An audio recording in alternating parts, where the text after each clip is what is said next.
You know what time it is. It's the Fling Show time. And welcome to the show, the special edition, the spooky Halloween show. Join us.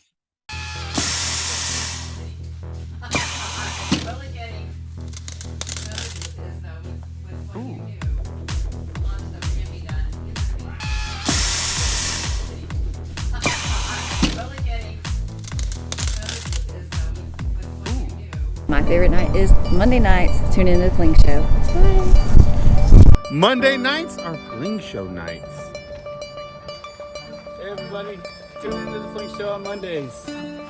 Lone Star dislikes it. My favorite night's Monday night Fling Show night. Tune into the Fling Show on Monday nights. Luke loves it. The Fling Show.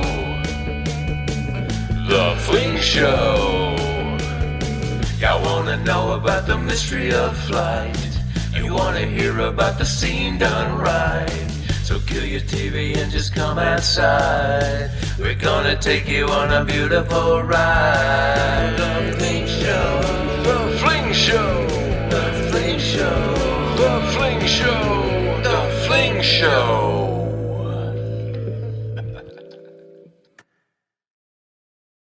Well, good evening, folks, and welcome to the show. And yes, it is Halloween. So we have a special treat for you tonight. Part 3 of our interview with John Houck, the master course designer himself. So much information, we had to divide it up into multiple parts, and we're still not done. Well, let's get started right into this past weekend. What an incredible weekend it was. And first off, we need to give a shout out to our sponsor, Lone Star Disc. Thank you for everything you do for us. We really appreciate it. And that kind of leads into what we have right here in front of you. This is our new We Got Our Eyes on You segment. Zach Nash, my goodness gracious, the young man just took it apart in the final rounds and just crushed it in the finals. He won his field by, as you can see, 6 strokes. Just an amazing, and we just want to recognize him for such a wonderful job that he did this weekend representing Lone Star Disc. We are going to try to get Zach on the show. Did hear through the grapevine that he is kind of a shy country boy, and I'm just an old country boy that might just be able to get him on this show and like to really highlight this young man. So hopefully we'll have him on a future episode. And finally, got to give a little side eye. Ricky Obat, great job. Tied for 27th place up there in Austin, Texas this weekend as well. Always love to see our locals do well, and Ricky's been putting in the work. Congratulations on that. Now we also had a tournament here in Houston called Fairway to Heaven, and I have to say we're gonna have to start tilting our eyes just a little bit at these two right here. First off, Rachel Shanks. Congratulations. That's an MA3 finish. Almost finished in the top 20. Congratulations, Rachel. And also, Nicholas Gartner. Could not be a nicer young man. Every time I've had interactions with Nicholas, he's such a polite person. I'm really proud to see this, but boy, howdy, you're going to start getting some side eyes. You continue to dominate a field like this, taking home the title in MA1 this week. And congratulations to you, Nicholas, Rachel, and Ricky. We got our eyes looking at you folks. Congratulations. Y'all keep it up. Well, also at this weekend's Fall Fairway to Heaven, driven by Innova, congratulations to Matt Hall, taking home the open field, but love to give a shout out to Lone Star Team Disc member Kurt Trevina, Henry Bente. Also, wonderful job done by y'all, taking tied for second place. Love my local Jeremy Sloss Claxton. He's a local legend around these parts. Everyone knows him. Congratulations. His game is really just shooting through the roof. He's been playing extremely well.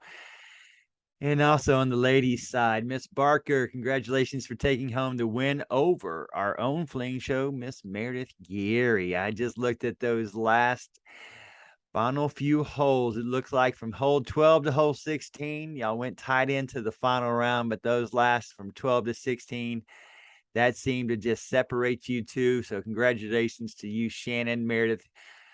Way to hang in there. I know how it must feel, but I'm so proud of y'all. we just like to give our shout outs. And of course, you can see Nicholas again taking down that field as well. So congratulations to all of our locals, our Lone Star team members as well. Got our eyes out on you folks. Keep watching. Well, it's event time. Things that are coming up real quick, real soon. Of course, this is a completely free event for all of our soldiers. This is a Circle One salute that the Fling Show, along with the Veterans Disc Golf, Mr. Chris Fennell, we're putting on completely free, sponsored by Lone Star Disc, $1,000 added cash for y'all all to play. Added's funny since there's no cash coming from the players whatsoever. We also have our beautiful trophies being made by BZ Strick. Thank you, BZ, for all you do in the disc golf community. You are so wonderful. Please pass this along. We still have a few spots opened up. Thank you, Lone Star Disc. Thank you, Chris Fennell. And it's the Circle One Salute event held at Northside Christian Church. When? Veterans Day. If you don't know when it is, it's Friday, November the 11th. Even if no one's ever played before, please send them our way. We've got discs to outfit them. We have plenty of people to help them. And that's how we're going to try to just grow this game and also provide our thank you to the troops. So once again, get everyone signed up. How you do that, you get a hold of myself or Chris Fennell through Messenger, Facebook, or you can go to the Fling Show website. You can sign up there. We look forward to it. And salute to all of you, especially the troops that are out there today. And finally, folks, gobble, gobble, gobble. We're calling all you turkeys out there. Northside Chain Gang is putting on the Texas Turkey Trot. That's going to be November the 19th, Magnolia Disc Golf Course, sponsored by Lone Star Disc, also vended by Still Banging All the Chains. So there's still a few spots available. It's going to be a wonderful event out there. Got an excellent trophy, and I cannot wait for that. So all you turkeys, get yourself signed up. As you know, I'll be reaching out to you. It's going to be one of the coolest events at the end of the year. So now you know what time it is. It's time for part 3 of our interview with the wonderful course design master, Mr. John Houck himself, and David Hemmelei. So, folks, I hope you enjoy. We'll see you at the end. Mm-hmm. I noticed this year they, or maybe it was in previous years and I didn't notice, but they used to have a yellow poles and then they had a rope. I think it was yellow, and then they had the string. So it was like one unit. So that was for the, visually where you could see it was the OB. Well, they did away with the yellow poles and they added these rocks. And then they mowed strategically, so you could see. So it was kind of different for me to see that. And the rock came into play when Katrina was on hole 9 and she had a perfect eagle opportunity coming in and she hits one of those rocks and and she had a 7-stroke lead at the time, final round, everything, the wheels were falling off and she lost all the strokes back. And I was thinking, USDGC is always causing some kind of controversy, but it's good for the game. We played through it. We lived through handicap tournament. Chris, they had a year where they made it a handicap tournament. So they have the best championship in the world, and then all of a sudden it's a handicap tournament. I didn't really understand. So they have the best championship in the world, and then all of a sudden it's a handicap tournament. I didn't really understand. I do think that at this point they've kind of taken it upon themselves to be an innovator, and I haven't talked to them about it, but they seem to maybe feel some pressure to keep trying new things. And I think, with mixed reviews, Mm-hmm. but it's good. It's good to try things. Maybe sometimes it's not good to try things for the first time at one of the biggest tournaments in the world. But you have to give them credit for their successes, and you have to give them credit for what they're willing to try. I think one of the things that's going on now is we're entering a new era where there are enough courses and enough incentives to to buid great courses, because there's a lot of venues that want to be part of the tour, world championships, whatever it may be, that we've always kind of had to take what was available. And we're entering into an era now where there's going to be a lot more great courses to choose from. There are people who have more appreciation for more open courses. There are people who have more appreciation for tighter courses. And sometimes I think we're in a little danger of kind of saying, well, there's 2 or 3 different types of courses and we should have them all. For example, the Champions Cup was at W.R. Jackson this year, which, was my original design at the International Disc Golf Center. And some people are saying, well, that'll be the wooded major. And, maybe this other course is the open golf course major, and this one is the rope, No. predominantly rope major, that kind of thing. We're going to wind up like tennis, right? Where there's a No, we grass can't do major that. and a clay major, and want to have moderately open. You don't want to get too open. You want to get at least moderately wooded. You don't want to get too wooded. I mean, there are courses out there that go a little too far with the tight gaps.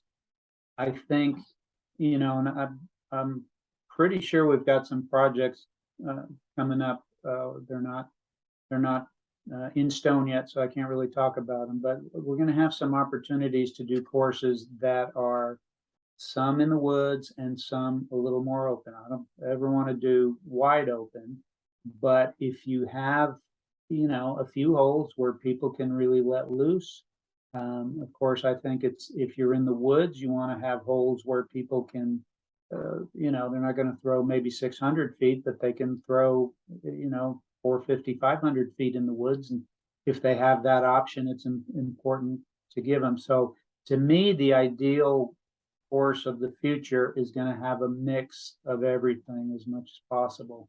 And when you're playing a tournament that has multiple courses, it's good for the courses to have different character. Find a middle ground, and why can't we all get along, right? And give people the variety in more variety in the experience is usually a good thing. And I will say, because there are probably people listening who go, "Oh, long walks, that's like John Houck's thing." There are there are courses of mine where to get from the tee to the basket is a little bit of a hike, but hopefully when you get there, it's worth it. And I would rather not use this 400 feet because there's no way to put a really good hole there. And if you make that walk and you get the wow factor and it's ultimately worth it, then I'm okay with that. And I've got courses going back 25, 30 years probably where people had that comment about it. Chris and I played Lago Vista in Austin. Have you played that one? And you have to rent the cart there, but they drive you to every vista on that whole.